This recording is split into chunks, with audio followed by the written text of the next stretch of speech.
Good morning, friends. Myself, Dr. Ajay Kumar Misra. I am Consultant Head of Emergency Department at NHMMI Narayana Super Specialty Hospital, Raipur, Chhattisgarh.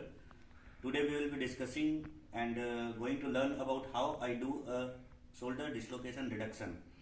Along with me, Mr. Musa is there, who will be acting as a patient for me. Uh, as all of us know, shoulder dislocation can be of two types. It can be anterior dislocation or can be a posterior dislocation. The anterior dislocation is the most common form of shoulder dislocation. So, first of all, a patient may present to you in this position. As you can see, the arm is here, it is abducted and externally rotated with the patient holding the hand in severe pain. So, first of all, how do we diagnose clinically whether it's a shoulder dislocation or not?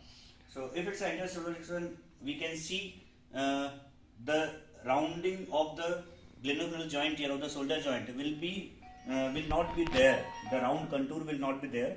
Along with that, if I want to tell you about 4 tests which we can do to diagnose whether it's an anterior shoulder dislocation or not. The mnemonic for it is A, B, C, D. A stands for Hamilton's, the second A of Hamilton's ruler test. The second one is B is Bryant's test. C is Colway's test, and the D, which is most commonly we use in emergency department, that is Dugas test. So first is Hamilton's ruler test. How we do it? In a dislocated shoulder, if we place a ruler, a scale like this with the outer condyle, the scale will be able to touch the outer condyle with the acromion process. But in a normal shoulder, which is not dislocated, it will not touch. It will like this.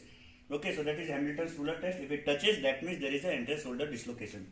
Second one is Bryant's test, where we see the axillary fold here. The axillary fold will get lowered down in case of a shoulder dislocation. The third one is Colway's test. C is for Colway's, C is for circumference. So if we measure the circumference of the axillary fold over the acromion process, it will be increased as compared to a non-dislocated shoulder. That is Colway's test. And the fourth one, which is the most important and most commonly used test, is Dugas test. In this test, we will ask the patient to touch his opposite shoulder, keeping his elbow close to the chest. We will ask him to do this like this. In a dislocated shoulder, the patient won't be able to do that. Pause. So after we have a clinical suspicion of anterior shoulder dislocation, we need to confirm it by doing a X-ray of the shoulder with a AP X-ray, AP view and a scapular Y view. So if there is no major associated fracture along with the anterior shoulder dislocation, in that case we can try to reduce the dislocation in the emergency room itself. So for that, first of all, we need to counsel the patient, to reassure the patient that he should be relaxed during the procedures which we will be doing to reduce the shoulder dislocation. In some of the methods, we need to sedate the patient, or we need to give analgesia to the patient so that the patient will be relaxed, his muscles will be relaxed, which will help us to easily relocate the dislocated shoulder. So first technique which I am going to tell you about is the traction counter traction method, which is most commonly used in many of the hospitals or many of the emergency departments, even by the emergency physician as well as by the orthopedicians. So here what is happening, one person will be giving counter traction with a bed sheet like this. This is the affected shoulder, dislocated shoulder, and we have put a bed sheet like this in a diagonal axis. The other person will be giving a counter traction, and here I will be giving a traction and doing the method. So I will simultaneously I will do the method and I will show you what are the steps to do the traction counter traction method. First of all, what I can do is I can either put it straight and give a traction, or I can bend the elbow and like this I can give a traction to the patient. So the method which we use here is traction.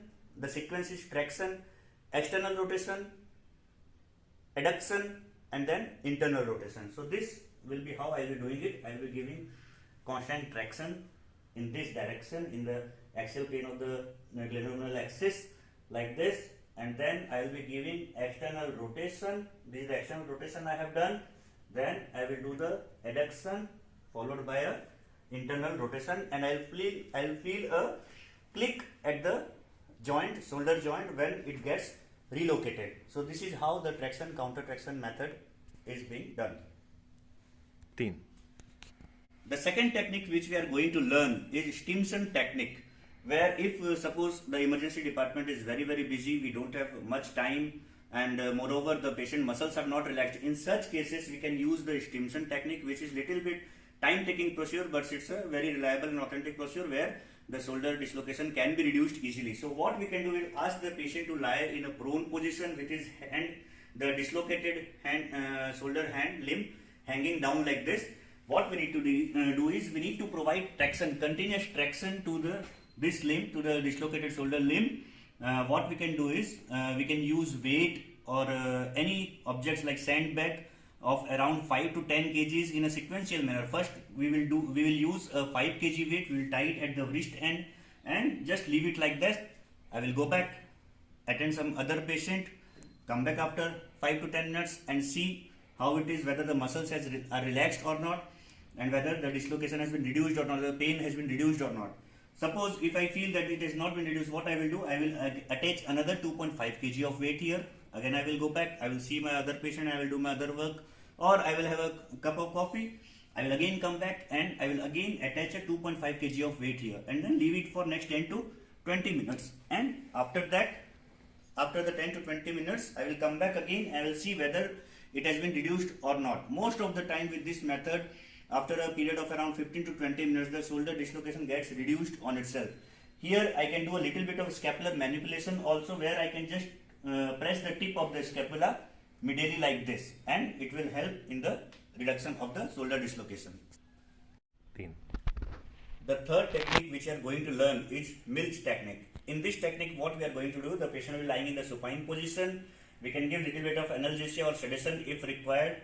In this case, what we will do, we will first externally rotate the dislocated shoulder like this, and then we will do a full abduction of the shoulder like this, with pressing here the head of the humerus like this in line with the glenohumeral joint. We will press it like this, and subsequently the shoulder will get dislocated, will get relocated on its own like this. This is called as Mills technique.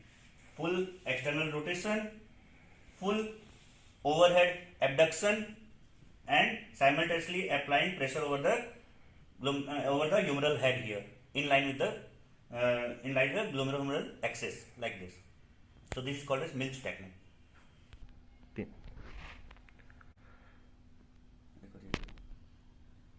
The fourth technique, which is not very commonly used, which is a new technique, that is FARES technique. F-A-R-E-S. F-A stands for fast, R-E for reliable, and S for safe. So fast, reliable, and safe technique. This is one technique which I am using for the past around 7 to 8 years for reducing a dislocated anterior shoulder. And in this technique, even the patient, we do not need to give any analgesia or any form of sedation to the patient. We just need to reassure the patient, to ask him to relax, to ask him to fully relax the muscles of his hand. So just see how I am doing the procedure: fast, reliable, and safe. So I will hold the hand of the patient like this, and I will slowly start oscillating the hand of the patient or the arm of the patient like this. Just relax your muscles. Okay, don't make it tight, just make it relax, and slowly I'll be moving like this overhead.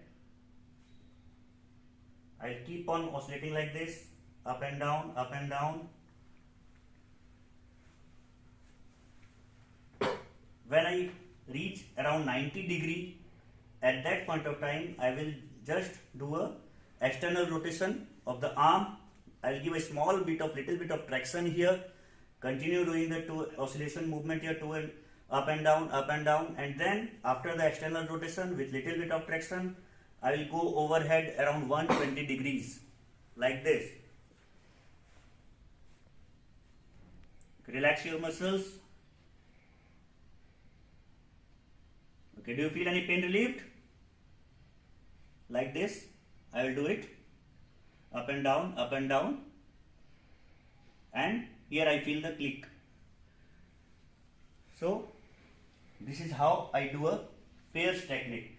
As you see, in this technique, we don't need to give too much of traction or a counter traction. The patient won't feel much of pain, so we don't need to give any form of sedation or even analgesia to perform this technique. 3.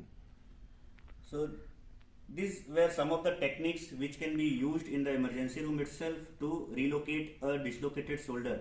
But very important thing here is to note down that once we have relocated or reduced the dislocated shoulder, in that case, after doing the reduction, we need to keep the arm adducted and internally rotated. Otherwise, what will happen? The patient may again go into a shoulder dislocation. So we can again check, the very easy way to check whether the shoulder has been reduced or not. We can do the Dugas test once again. We'll ask the patient to touch the opposite shoulder, and he is able to touch the opposite shoulder without any pain. So this confirms that the dislocation has been reduced, and moreover we can see the rounding of the joint here, which was lost during dislocation, that will come back. The shoulder contour will be again, it will be back to its original shape. So this is how. Apart from that, what we can do, we can ask the to prevent external rotation again or again recurrent shoulder dislocation. We need to give a patient a arm pouch or a shoulder pouch to support the shoulder, keep it in adducted and internally rotated position. For young patients, it is advised to keep it at least for 3 weeks, but for old patient, we can keep it for around 2 weeks. So these were some of the techniques where we learned about reducing anterior dislocation of the shoulder. Now, very rare is a posterior dislocation of shoulder. Most of the time, posterior dislocation of shoulder treatment of choice is close reduction under anesthesia in OT. In most of the cases, or if the fracture is if it's a significant fracture is involving more than 25% of the glenoid rim, then it is a open reduction in OT. But in some cases where there is no fracture, the patient muscles are very relaxed. In those cases, we can try a method. It's called a De Palma method. So how we do this method is, the arm will be in a posterior dislocation of shoulder. The arm will be adducted and internally rotated. We can feel the humeral head in the back behind the acromion process. So what we can do here, the De Palma method, with this hand I will give a caudal traction.